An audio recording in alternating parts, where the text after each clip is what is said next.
And now, young Widder Brown. At the suggestion of her friend Noreen Temple, Ellen Brown has come to the office of her fiancé, Dr. Anthony Loring, at Health Center Hospital, bringing the small package which is such a burden to her heart and mind. For in that package is the diary and the letters written by Louise Simpson, who is in love with Anthony. And they involve Anthony in what might have been a serious attachment with Louise. Now, after completing a strenuous day at the hospital, Anthony smiles at Ellen as she comes into his office. Well, a vision of delight and loveliness, Ellen. How are you, sweet? Oh, not that pretty, Anthony. How are you? Oh, just pleasantly relaxed after a good, busy day. A day when I wasn't besieged with nerve-ridden people like Louise Simpson. I just looked at a lot of people who were very ill and took care of them. Did a good job, too. Did a very successful emergency appendix. Congratulations. And I could be persuaded to take you out to supper somewhere in a movie. Anthony, you're so nice. I think so. You know, I've been thinking about you and me a lot today. If people would just let us alone, we'd be all right. Perhaps. What's in the package? Present for me? Oh, this. No. You're clutching it as if it were a bomb. Let me listen to it. Does it tick? It doesn't tick, but I guess it could be a bomb. Oh, Ellen, what's the matter? I should probably throw this package somewhere and try never to remember it. But I don't think I'm that disciplined a person, Anthony. As a matter of fact, you're very controlled, very civilized. You're a good, substantial person. That's a dubious compliment, darling. But right now, I am behaving badly, I think. About what? About this package. What's in it, for heaven's sake? Louise's diary, and the letters she wrote to you and never mailed. The letters you wrote to her. Louise Simpson's diary. Well, where in the name of heaven did you find it? Madeline Harper gave it to me. Remember, it was Madeline who stole it from Louise's bedroom when she first came to Simpsonville with her fiancé, Christopher Simpson. Madeline stole it and the letters. Then why are you giving them to me? I don't want them. Oh, I'm not giving them to you, Anthony. I'm not giving them to you at all. Well, why in the world did Madeline give them to you? I don't know. I guess she really disliked me very much. And she was furious because Louise wouldn't buy them from her after her husband, Alex, died. Were they for sale? They were indeed. Blackmail.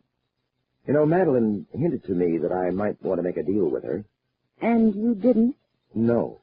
I don't go in for that kind of bondage, Ellen. I don't buy my way out of things. Are you angry at me for suggesting it, darling? I'm a little confused, I'm afraid. Of course I'm not angry. I'm just a little annoyed at the way something new crops up when I think things have quieted down. Now it's Louise's diary, which I thought had been lost a long time ago. Well, I tried to give it back to Louise, but she wouldn't take it. I see. She said I should read it. She wants me to read it. So? I don't quite know what to do, Anthony. I've let it disturb me too much so that I'd have to do something. No, I don't know. Of course you don't know. Do you?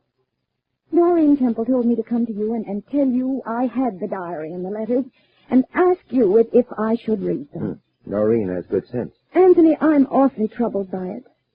I don't know what to say to you about this, Ellen. I'm angry at the intrusion it represents. Louise and Madeline have messed up their lives, and by George, they're going to try to do the same with ours. And I resent that all the way down the line. What shall I do, Anthony? Burn the diary and the letters? I think I'd like to. I don't know. I don't know how wise that'd be. Why? Or how honest, or how courageous. I've given up wondering if I'm courageous or wise or anything else. All I know is that I hate this package.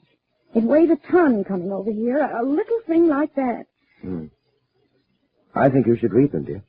Why, Anthony? Because if what we mean to each other can't stand this kind of test, we'd better find that out right now. Anthony... I mean it, darling. And it is a test. I've told you Louise means nothing to me. Never did. Well, then I should burn the diary and the letters, which I am told would prove differently. On the other hand, you should read them to see if I'm telling the truth. Really good love shouldn't be subjected to that kind of thing. Darling, the most human thing would be for you to wonder all the rest of your life what's in that diary. And I think it's like getting rid of an evil spirit to read them. Do you really mean that, Anthony? I mean it sincerely. Believe me, darling, if someone gave me permission to read what you'd written years ago, I'd have done it, I'm sure. Of course, you'll find my letters to Louise were chiefly in the vein I think your father is improved, or can you possibly lay your hands on enough money to give him a week more at the sanitarium? Oh. Oh, I know I was to blame for Louise's marriage to Alex Simpson. I made her feel so responsible for her invalid father that she needed a rich husband to pay for his care. Anthony, you're certainly a well-balanced person. You make it seem very simple. Well, we could discuss this all night and never get anywhere. And we could stew over it at the movie tonight, silently. There would be a kind of fence between us, and I don't like that. I don't like fences between us. Well... Now, this is what we'll do. You'll take the diary and the letters and read them somewhere by yourself. Evaluate the whole situation, and then come and tell me about it and tell me how you feel. How I feel? Well... You'll read them, and you'll call me and say I'd have had much more fun at the movie. Oh, Anthony, let's forget the whole thing. Let's just get rid of them. Forget them. Go to the movie and... No can do, dear. Why not? I won't let you. Well, I know that sounds very heavy-handed, very stern. But, darling, it has to be that way. Because I'm involved, too, very much involved. Anthony... I mean it. We've started this. Let's finish it. You'll read those letters and that diary.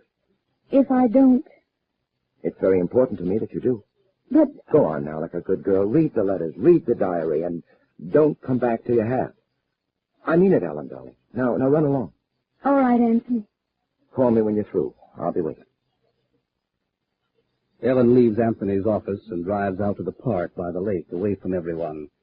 And now, in the late evening sunset, she sits on a bench and opens Louise Simpson's diary, turning the pages until the name Anthony catches her eye.